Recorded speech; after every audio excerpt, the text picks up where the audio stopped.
All right. Good morning. We are live. I'm so excited to be here from San Luis Bisco at Madonna's Inn. I am recording this episode of the Flourish and Flooring podcast by Women of the Flooring Business. We're a community of women in tile stone flooring who are passionate about professional and personal growth. As you all know, I am your host, Cameron Metheney, principal of Cameo Studio Designs, visionary entrepreneur, and the concept designer dopamine, which we all love, right? Or are growing to love. Um, Designer dopamine, as you know, is where I merge all things tile and lighting, stone. And we're so going to jump into more of this today, you guys. I cannot wait to tell you who we are interviewing today. But first, as you know, this podcast is proudly presented by Women of the Flooring Business and sponsored by my company, Cameo Studio Designs, known for commercial and luxury residential tile installations. Among all, we integrate all things lighting with tile.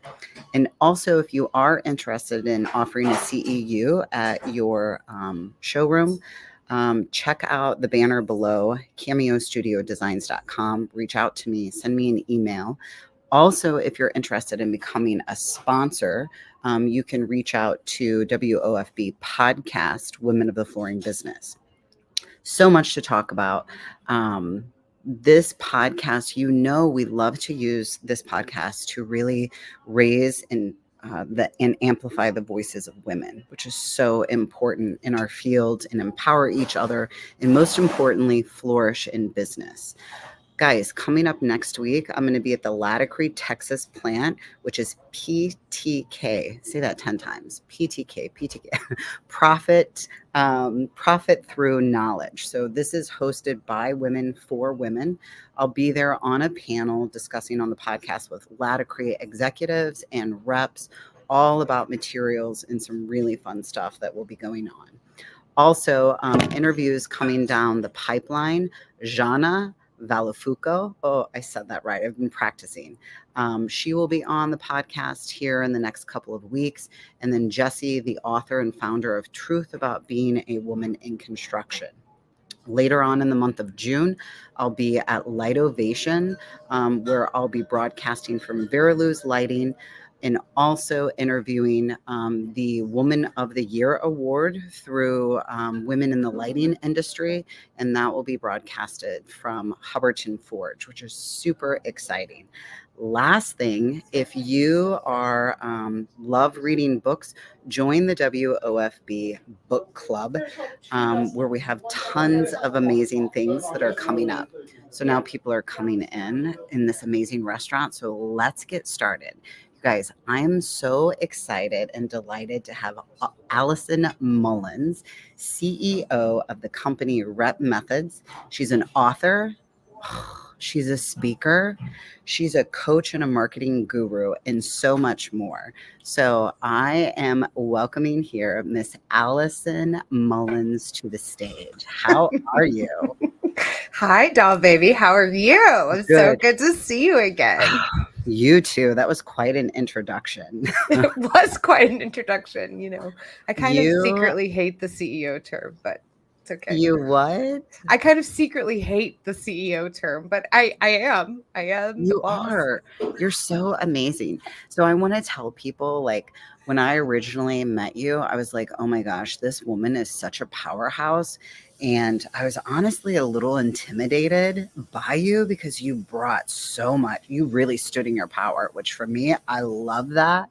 But let's talk about when you were the speaker at Tice. And do you remember? You mean when you fell? Yeah. While I was on stage? Yeah, you guys. So we're in this room full of entrepreneurs at Tice. Alison is just like banging it out. I mean, she is like going through her spiel, and I get up with a foot that's asleep and just hit the floor, and you just keep rolling like nothing happened.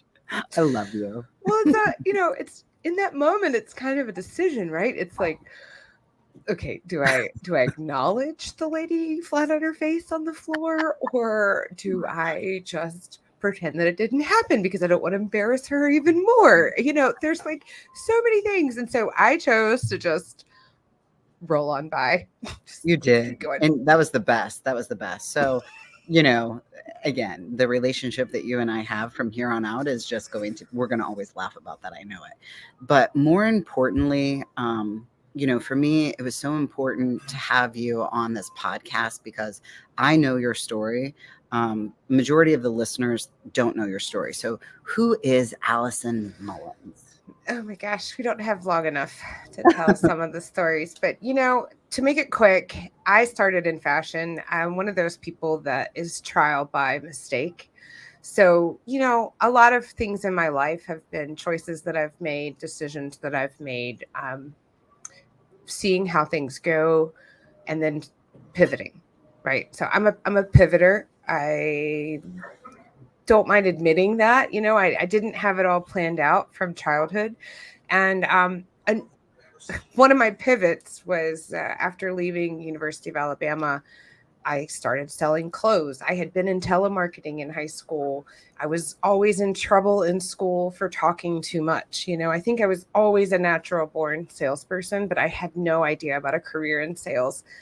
Got to New York City, ended up in a role in a cubicle for Ralph Lauren long term after a few years in New York City doing product development. And I was working with factories and mills in Asia. So I worked with textiles and, it was a really cool career, but at the same time I was miserable. So once again, chose to pivot, moved to Richmond, Virginia. I am originally from Virginia. And in 2008, there were no jobs. I became a personal shopper very quickly, very easily. I got hired selling clothes because I had just come from Manhattan. And the sales stuff really started to develop during that period because I became a personal shopper. I had a mentor that I didn't know was a mentor. She was a business owner. She had 7 locations. She was definitely somebody that you wanted to aspire to be. And, you don't know who all is impacting your career along the way. And I think that that's one reason, like where I am today, I'm so passionate about talking about mentorship and talking about, just finding your tribe and being a part of something, because for me, that's been everything. That's how I keep developing and growing. And I want to keep doing that. Absolutely. I ended up in surfaces working for Cosentino. For people who don't know, they do silestone quartz. That's what they're well known for. And I started in the countertop industry, and I became the first job I ever had as an outside sales rep. So this started in 2010. And to be honest, my career has just went from Cosentino, 6 years, got into commercial, really flourished. I really, really flourished in that company. I like how you just said that. Thank you. Flourished. I did. I need you for marketing. They were great to me. They trained me. I came into my own in that time period. I drank the Kool-Aid. I was all in. And it was a very difficult decision when I got an opportunity to go work for a big stone company in Italy, very famous company in Italy called Antolini. They came after me in 2015. I didn't do it. And then 2016, I took the leap, right? I was secure. I was in a job. I was in a job that I would still probably be with that company today had I not had the opportunity to go and learn from the Italians. But you talk about a major pivot, right? So we get these choices in life, and that decision 100% changed and shaped the direction of my career. So I love to tell and share that. That's amazing. I'm getting pretty long-winded, I think. No, that's okay. Also, you guys that are just joining, I'm at the Madonna Inn, which is this huge resort in San Luis Obispo. I can't even say it right, but regardless, everything in this place is pink, but I'm sitting at the bar, so you're hearing the ice being filled as we all have to continue doing our hustle. So that's what that noise is. Alison, so you talk about going to Italy Is that where you think you found your sweet spot in this industry, was because of that pivotal moment? It definitely was a pivotal moment because I had so much to learn. And I think it floored me how much there was still to learn. And I had a whole new level of mentors. And in our industry, in the construction industry, there is so much information that is hidden from the people who are the boots on the ground. Right. And it drove me insane over all of the years how private knowledge was. Like, we were not given data. I was not provided with sales data in the 6 years I was with that big company from Spain. I was not given any sales data. I was not even given any pricing with the company that I worked for in Italy. And it was all about, like, sort of just stay in your lane, Allison, just stay in your lane. And that drove me crazy because, again, my personality, I'm a know-it-all. I want to be a sponge. I want to learn more. I want to be a tool. I want to be a resource. And, you know, Triton Stone Group gave me an opportunity during COVID. And the owner, Katie Jensen, is a woman in stone. If anybody's familiar, they sell a lot of flooring, you guys. So definitely look them up. They're all over the Southeast United States. But Katie gave me a huge opportunity in 2021. And the information gateway opened. When they hired me to come and work in Richmond, Virginia, I was given carte blanche, ability to see material costs. I knew I had a margin I needed to meet. I was able to start developing my own list of clientele. So you talk about a really long career that was very open.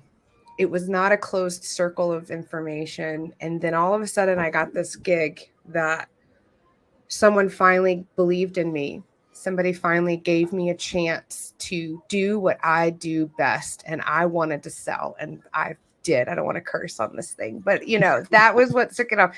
And then, to be honest with you, Rep Methods was a gift from God. I don't want to offend anybody who might not be religious, but over the years, I prayed for how I can give back to this industry, for how I can help others. I was constantly bombarded with asking to train salespeople, like, how could I influence someone else's staff? And you guys, this is not me. I'm not an egotistical maniac that believes I know everything, because I surely don't. But I was given a plan and I wrote it out. And that's how Rep Methods was born.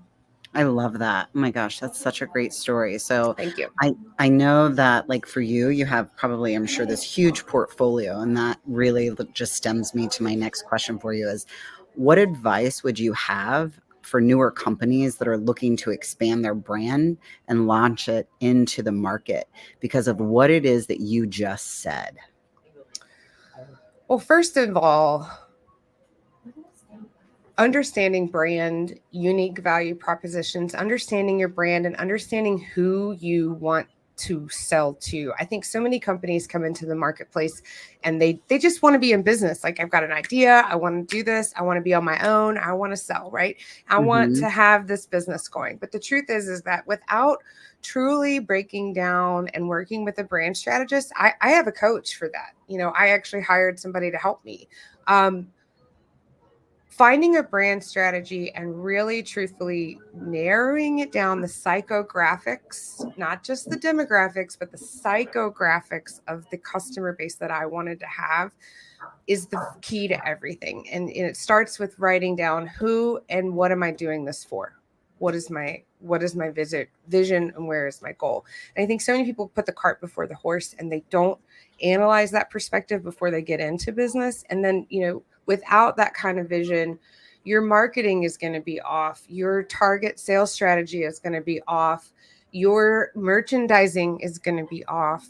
You're not going to be able to hire very well without structure, stability, and vision, because anybody that you hire to come work for you doesn't know what to do, and they don't know what they're working for. So these little basic structures are everything. Absolutely. And this is exactly, you guys, why we have Alison Mullins on the show today, because she is genius. So, a lot of our listeners are entrepreneurs, like I mentioned earlier. Can you share a time when you knew that it was time to grow or it was time to scale? So, scale or fail. I'm sure you're familiar with that method, rep method stuff. And then tell me, so touch on that. But I know you also work with a lot of entrepreneurs. I know you are so straightforward. What is it about entrepreneurs that aggravate you the most? Ooh, okay. So that's a two-ended question. Let me start with Yes. your first part, which Yes. Scale or fail. scale or fail. I think a lot of companies, and listen, I don't have a master's in business, you guys. So take it with a grain of salt if you want. But I think a lot of companies maybe scale too quickly without realizing the cost of overhead and the cost of doing business. And so taking into account what your affordability and your financial structure is, there's a lot of people out there that can help businesses to analyze that. And I think it's really wise to hire out and get a consultant involved before making a decision like that, because you really truthfully need an outside perspective. I don't know everything. You don't know everything, right? Sometimes it really takes a third party looking in before you make a big jump in a decision like that.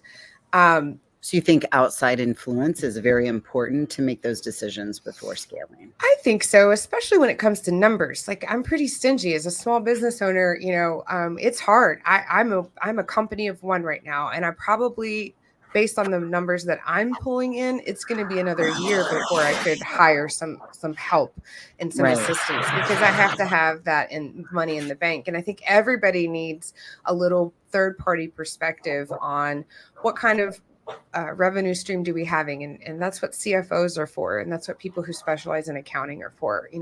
As an entrepreneur, the thing that I don't like about entrepreneurs is sometimes we think we've got this, Yeah. and we think we know it all, and Right. we don't want influence of outside opinions. Absolutely.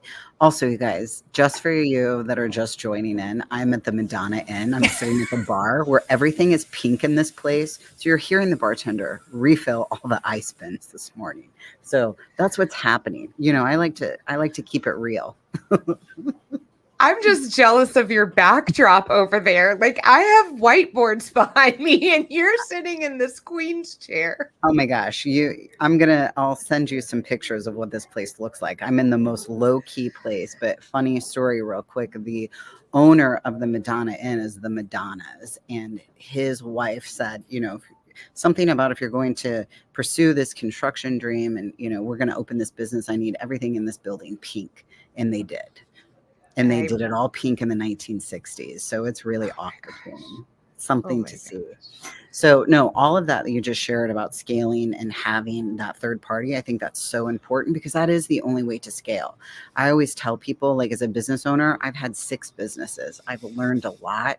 And I feel like that entrepreneurs that, when you have a great idea and your business is growing, thriving, if you do not have systems in place and you are not ready and you need to scale, you will fail if you do not have all of those systems in place. I don't care how great your product is. Yeah. And now, second part of this question that I have for you, just because, again, I know you're super transparent. You're very honest with people that you work with. That's another thing that I love about you. Thank you. What is it of all, when you're working with entrepreneurs, and this is super important for people to know, especially with your profession, like, what is it that just like drives you crazy about working with entrepreneurs, or that are aggravating of working with entrepreneurs that are new to this business? I haven't had a whole lot of negative experience yet. I might be too young in this type of consulting, so I'm not sure if I'm the greatest person to answer about an aggravated question. If I was forced into an answer, I would say it's not investing in your people enough. Ooh, I love that. I think that's a common thing, actually. Yeah, so I have a lead out there right now, a company that I've known for years. I've sold them containers of stone. They were one of the people who was constantly hounding me to train their salespeople, and I saw them at coverings. And one of the guys, he said, Allison, I want to sign up for your coaching programs. I want all my sales staff to work with you. And I was like, great. Let's set up a call. Let's hear exactly what you're looking for. Let me send you a quote. Nice. It's okay. It doesn't bother me, but, put together the quote. I actually broke it down over 90 days. If I do a workshop and 90 days of coaching with 6 people, right? Oh, wow. Six people over the course of 90 days. The total investment that I'm asking for from that company is about $1,500 per salesperson. Now, to some people, that may sound like a lot of money, but that's not a lot of money. And in the terms of people who are selling full kitchens and kitchen and bath, for each sale, the profit margin on one of those projects, on average, one kitchen that this person's selling, they're at least making the company $2,000, if not more, in profit margin. And imagine that if I could increase their probability, and if the company is not willing to invest Right in that type of training, then how can you have expectations of your people? And so it's still in the works. I'm really hoping that they're going to come around. But that type of thing does frustrate me, because you want my help. I give you a great price. I tell you, like, this is the model, this is what we need to do. And then there's zero follow-up, and the amount of financial investment scares them. And right I think if people want to grow, there has to be investment involved. Absolutely. And I feel like that for me, I mean, whenever I got into the tile industry, that was the most aggravating thing, that I would see installers and even guys who worked for me on commercial jobs, that value. And even like you're talking about, you have a value for the service that you offer, and it's tenfold for, that little amount that they're requiring. Same thing with installers, that I would talk to them all the time. Well, they would say, well, what do you pay? And I'm like, what are you asking me? What do you charge? Like, what is your value? So that's, a really important piece, I think, of also going back to scaling and growing. If you're going to scale your business, even as a single entrepreneur or an installer, the only way to do that is to charge your value. Well, and I wanted to touch on that because I have a great story about someone who scaled, I think, in an appropriate manner. I don't want to mention the company's name, but essentially, before opening a Come new on, we like to mention I know, but I don't want to give away anybody's secrets. Before opening a new retail store, they were so wise to actually invest in a salesperson on the ground